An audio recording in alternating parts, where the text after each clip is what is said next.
Hey friend, welcome back to RGD Gaming. Least toxic, most fun community in all of gaming. I walked away from Wild Rift for 18 months, came back, and climbed from Gold 4 to Challenger in just 2 seasons. Really less than 2 seasons. All solo queue, live on stream. Want to know how I did it? Here are 6 hard truths to dominate the Rift, and why you might need to step away to unlock your true potential. Stick around, because this is going to change your game. First thing, and this one's going to sting. If you're not hitting Challenger, there's only one person to blame. You. Not your jungle who didn't gank, not your feeding ADC. I get it. Teammates can be rough. But you can control one player in this game, yourself. When I came back, I stopped blaming others, and I focused on my own plays. And that's how I went from Gold 4 Grandmaster in one season, and then the next season hit Challenger. So, the best news, you can control your destiny. Take responsibility, and you'll climb. Point 2. Master 1 to 2 champions and stop playing every champion in the game. Pick 1 to 2 champions, really 1 to main, and master them. Every champion is unique, and knowing when to fight, push, and run takes time. I stuck to Miss Fortune for the most part. I played some Corki, a little bit of Kai'Sa, but mostly Miss Fortune, and got comfortable playing with every part of her kit. Trying to play 10 champions splits your focus and kills your consistency. Narrow it down, and you'll see results. And I mean 1 to 2 champions per role. You're going to get auto-filled, have at least 1 champion in each role that you can play, ideally 2, because sometimes that champion will get banned or picked, and you want to be comfortable when you get auto-filled, because you want to be able to win those games, or at least break even on them, so they're not dragging you down, or you don't need your teammate to switch with you. Point number 3. Hitting Challenger is in the sprint. It's a 5K. Don't get hung up on one game. Don't freak out because something bad happens. You have to think in terms of 1,000 games. A random play might win one match, but you got to ask yourself, if I make this play 1,000 times, what's the win rate on it? How often is this going to work out?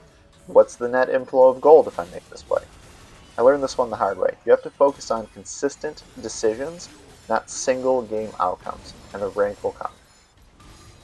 Most people really struggle with this concept, and that's why you see people posting their games of how they lost or what happened or blaming their team. And really, the only way to resolve this is to make good decisions on your own that are going to net you wins in the end. You can't get hung up on what your teammates do or one bad play. If you make a bad play, just fix it next time. Point number 4. You've got to stay cool no matter what your team does.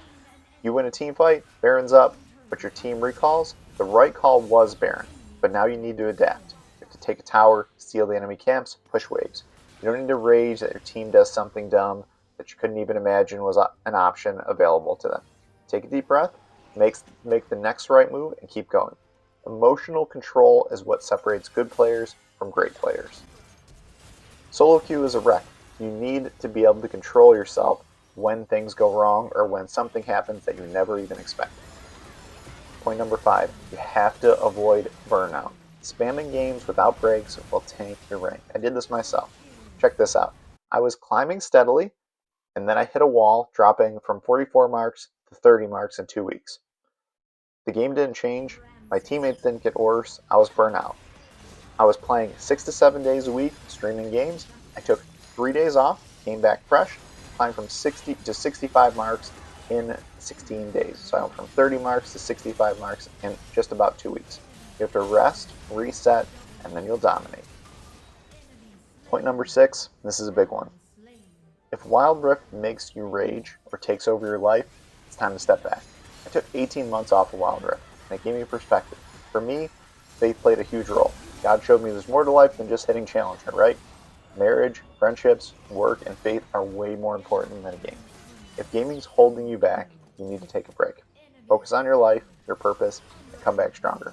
I did it, and I had Challenger. You can have Wild Rift and a full life. Just keep it in balance. These 6 tips help me hit Challenger and live a better life off the Rift.